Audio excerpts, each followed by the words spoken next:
ニンドチャンネルへようこそ。今回はインドネシアの歴史をご紹介します。それではご覧ください。Mendengar kata nasi Padang, mungkin yang langsung teringat adalah rendang. Dan kalau mendengar kata rendang, jadi langsung teringat rumah makan Padang. Dan tiba-tiba kamu jadi pengen langsung menuju ke sana. Tapi sebelum itu, mari simak dulu video ini. Ada banyak sekali masakan lezat di Indonesia, dan tiap daerah punya menu khasnya tersendiri. Tapi rendang cukup mencuri perhatian, karena CNN menobatkan rendang sebagai makanan terlezat di dunia pada tahun 2011, dan berhasil bertahan di posisi teratas selama beberapa tahun. Makanan yang berasal dari ranah Minang ini terbuat dari bahan utama, yaitu daging sapi, santan cabai, dan bumbu rempah lainnya. Butuh waktu berjam-jam untuk memasak semua bahan tersebut, sampai menjadi hidangan rendang yang kelezatannya sudah terkenal sampai ke berbagai negara di dunia. Bagi orang Minang, rendang memiliki filosofi tersendiri. Rendang melambangkan masyarakat Minangkabau, yang selalu mengedepankan musyawarah dan mufakat, baik dalam penyelesaian suatu masalah ataupun pengambilan kebijakan. Bahan-bahan pembuat rendang melambangkan 4 unsur keutuhan masyarakat Minangkabau. Daging sapi melambangkan para pemimpin suku adat. Buah kelapa yang menghasilkan santan melambangkan kaum intelektual. Cabai melambangkan tokoh agama atau alim ulama yang tegas mengajarkan syariat Islam. Dan bumbu rempah yang melambangkan keseluruhan masyarakat Minangkabau. Tidak diketahui pasti sejak kapan, tapi diduga rendang sudah ada sejak masyarakat Minangkabau menggelar acara adat pertamanya. Rendang nyaris tak pernah absen menjadi hidangan pada acara besar masyarakat suku Minangkabau hingga saat ini. Sejarah Minangkabau umumnya hanya dapat diketahui dari Tambo. Tambo merupakan hikayat atau cerita yang menjelaskan tentang asal-usul nenek moyang orang Minangkabau. Namun cerita dalam Tambo dinilai mengandung sangat sedikit fakta sejarah. Diduga lebih banyak interpretasi umum maupun pribadi. Menurut berbagai catatan sejarah, sistem kerajaan pertama Minangkabau adalah Kerajaan Pagaruyung, yang dipimpin oleh Raja Adityawarman sekitar pertengahan abad ke-17. Kalau berkunjung ke Sumatera Barat, kamu bisa melihat replika istana Kerajaan Pagaruyung yang berlokasi di Kota Batu Sangkar, Kabupaten Tanah Datar, Sumatera Barat. Istana aslinya dibakar habis pada tahun 1804, saat terjadinya Perang Padri. Kemudian istana baru sempat dibangun kembali, tetapi terbakar pada tahun 1966. Kemudian dibangun lagi pada tahun 1976, tapi sayangnya pada malam 27 Februari tahun 2007, istana ini kembali terbakar akibat sambaran petir. Kemudian dibangun kembali dan diresmikan oleh Presiden di masa itu, Bapak Susilo Bambang Yudhoyono, pada Oktober tahun 2013, dan istana tersebut berdiri kokoh hingga saat ini.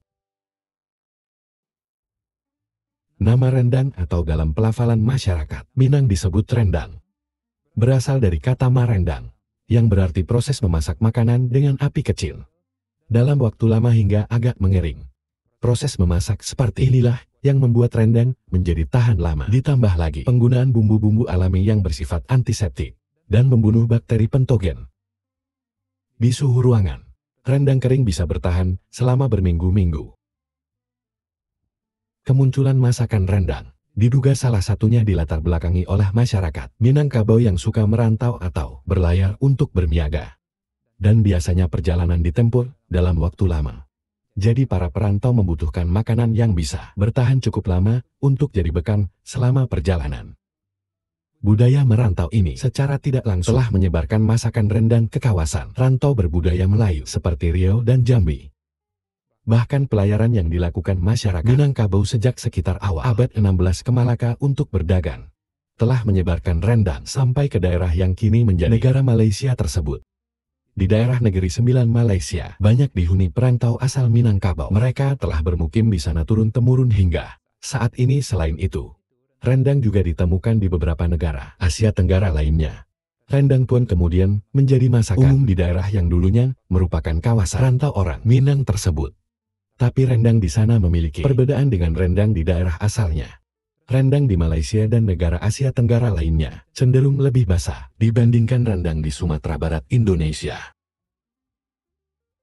Budaya merantau masyarakat Minang ini terus berlanjut hingga masa sekarang. Banyak di antara mereka yang kemudian menetap dan membuka restoran masakan khas Minang.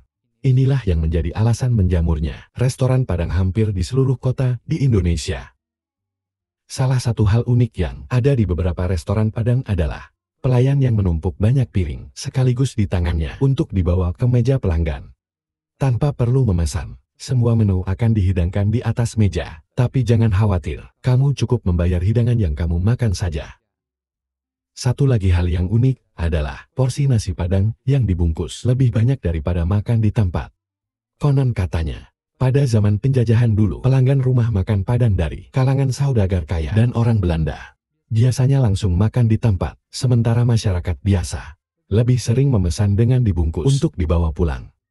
Pemilik rumah makan Padang menganggap nasi bungkus yang dibawa pulang bukan untuk dimakan sendiri, tapi dimakan bersama keluarga. Selain itu, nasi bungkus dengan porsi yang pas terlihat lebih menarik dibanding nasi dalam jumlah sedikit. Kebiasaan inilah yang terbawa hingga saat ini. Hebatnya rumah makan Padang juga tersebar di kota-kota besar luar negeri, mulai dari Beijing, China, Melbourne, Australia, Denmark, Belanda, London, Inggris, hingga ke New York, Amerika Serikat. Dalam perkembangannya, rendang tidak hanya dibuat dengan bahan dasar daging. Juga ada rendang ayam, rendang bebek, rendang telur, rendang ikan, rendang kerang, rendang paru, hingga rendang hati. Inovasi makanan dengan cita rasa rendang juga bervariasi, mulai dari mie instan, burger, pizza, sampai es krim rasa rendang. Pada tahun 2018, rendang secara resmi ditetapkan sebagai salah satu dari 5 hidangan nasional Indonesia. Rendang yang tahan lama juga telah dimanfaatkan sebagai bantuan makanan untuk korban bencana alam, seperti gempa bumi di Lombok tahun 2018, gempa bumi dan tsunami di Sulawesi tahun 2018, tsunami Selat Sunda tahun 2018, dan banjir Bengkulu tahun 2019.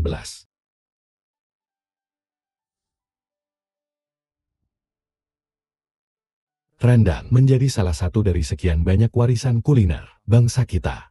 Tiap-tiap daerah di Indonesia punya masakan khasnya tersendiri, dengan cerita hebat di baliknya. Dari sini kita belajar bahwa makanan tradisional tidak hanya soal rasanya yang lezat, tapi ada nilai sejarah, budaya hingga nilai sosial kemanusiaan. Makan rendang kini tidak lagi sekedar soal kelezatannya saja, tapi menikmati cita rasa dengan rasa bangga. Terima kasih. 最後まで動画をご覧いただきありがとうございます。この動画が気に入った方は、ぜひチャンネル登録よろしくお願いします。